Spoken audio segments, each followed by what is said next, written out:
Amados irmãos e irmãs, vamos preparar a liturgia da solenidade de São Pedro e São Paulo, apóstolos. Esta solenidade é celebrada no dia 29 de junho em toda a Igreja. Porém, aqui no Brasil, se o dia 29 não coincide de ser no domingo, a Igreja, então, aqui no Brasil, celebra no domingo subsequente ao dia 29 de junho. Então, neste caso, vai ser no dia 3 de julho. Celebração da solenidade de São Pedro e São Paulo apóstolos e dia do Papa. Vamos oferecer a nossa oração pelo Papa. E diga-se de passagem que de Pedro que foi o primeiro Papa, de Pedro até Francisco, nós já tivemos, a Igreja já teve 266 Papas. A primeira leitura que nós ouviremos dos Atos dos Apóstolos fala de um milagre que trouxe a libertação de Pedro. Ele estava preso por mandato de Herodes Agripa. Estava muito bem aprisionado, protegido por guardas, acorrentados. E existe aí um fato que demonstra a unidade da Igreja. Na Igreja, naquele princípio, uma igreja que estava em oração por Pedro. E vem então o anjo do Senhor que entra na prisão e liberta Pedro.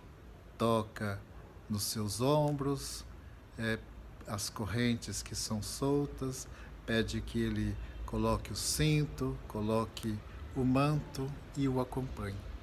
Então Pedro é liberto e ele entendeu perfeitamente que foi por ação divina que ele foi liberto.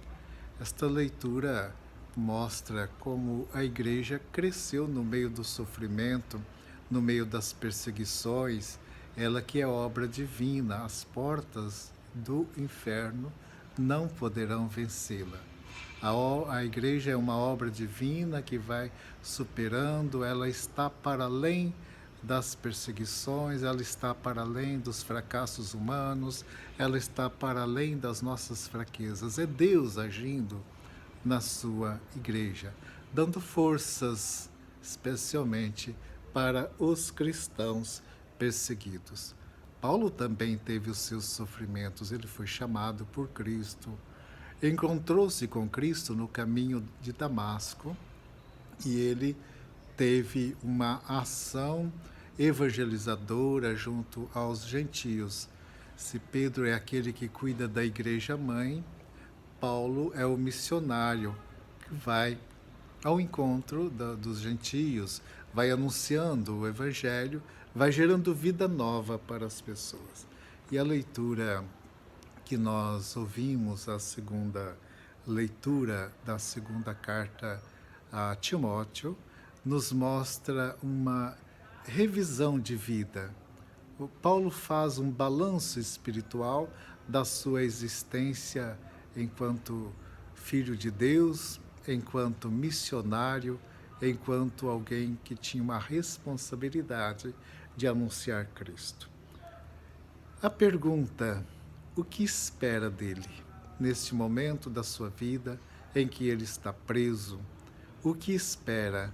Ele espera receber a coroa da justiça, receber o prêmio que Deus lhe tem a oferecer, entregar a ele uma vitória. Ele contempla e percebe: valeu a pena ter vivido, valeu a pena ter doado a vida. Que bom se isto acontecer conosco, se nós pensarmos, analisarmos a nossa história e dizermos: valeu a pena. Houve dificuldades? Sim.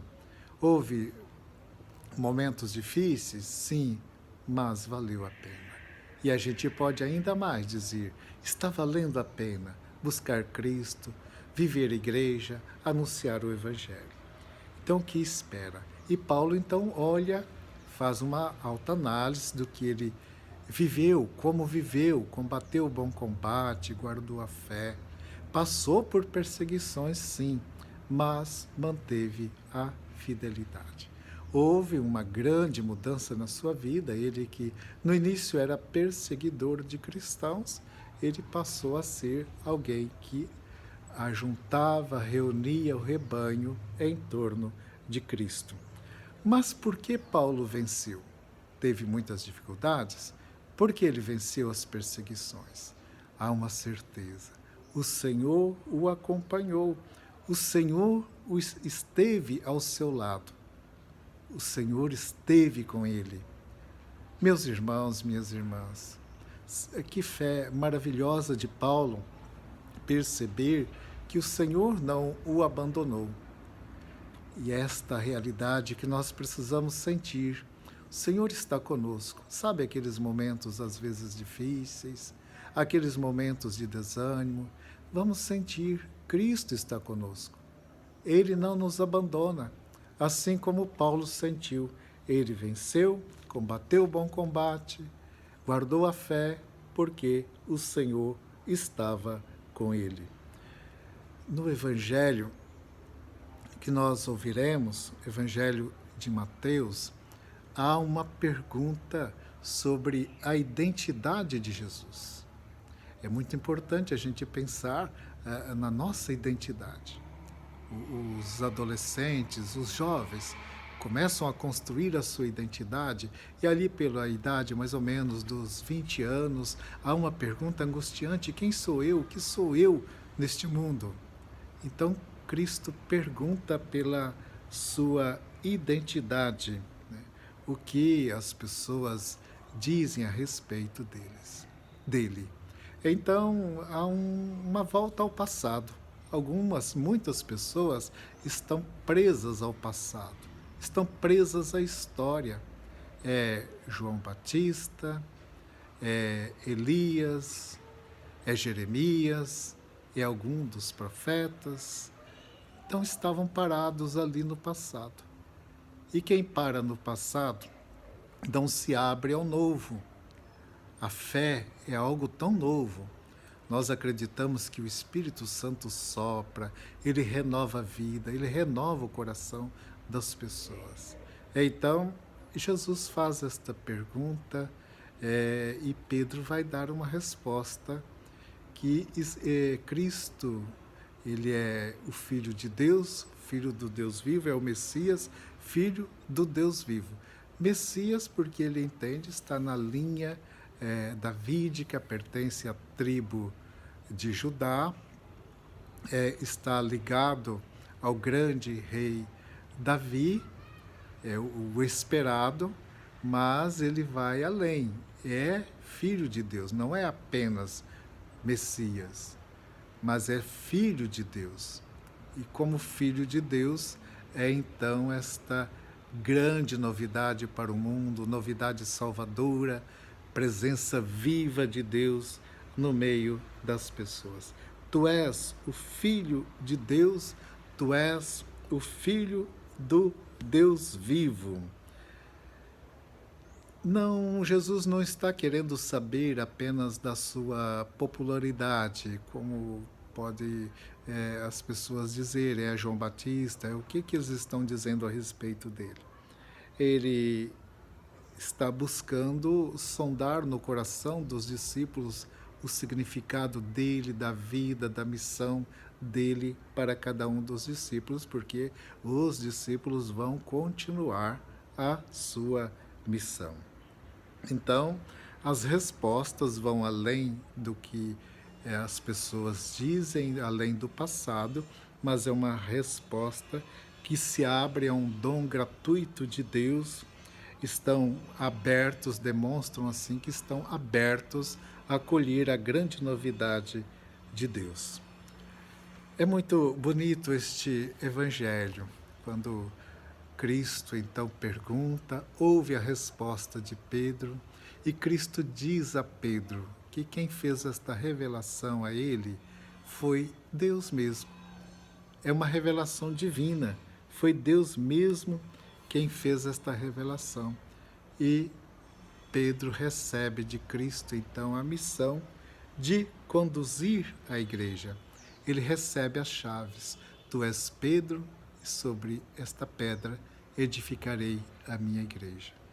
Cristo entrega as chaves para Pedro. Quem recebia as chaves do palácio tinha o poder, a graça, a oportunidade de entrar no palácio, de administrar o palácio.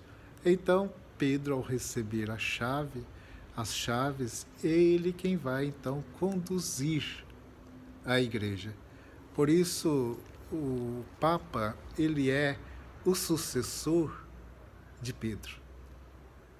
É aquele que continua Pedro. E nós somos fiéis a Pedro. Cada vez que nós rezamos pelo Papa, ele vive pedindo as nossas orações. Cada vez que acolhemos um dos seus documentos, das suas orientações, cada vez que nós ouvimos a sua palavra, nós estamos ouvindo Pedro, estamos dialogando com Pedro, estamos acolhendo a orientação que ele traz para nós. Nós, bispos, a cada 5 anos, vamos ao encontro de Pedro, a apresentar as igrejas diocesanas. Cada bispo, ele é responsável por uma diocese. Então, nós vamos ao encontro de Pedro para dizer como está a nossa igreja, como estamos conduzindo, com que responsabilidade estamos conduzindo a igreja que foi confiada, como estão as ovelhas, como está o relacionamento do bispo com as ovelhas, como o evangelho está sendo semeado e está crescendo no meio das pessoas. Neste ano nós realizaremos aqui do Regional Leste 2 e do Regional Leste 3, realizaremos em outubro a nossa visita chamada Visita a de Límina. E como eu mencionei, já são até hoje com o Papa Francisco 266 papas, isto há uma continuidade, lembrando de Pedro até hoje, há uma continuidade desses sucessores, né?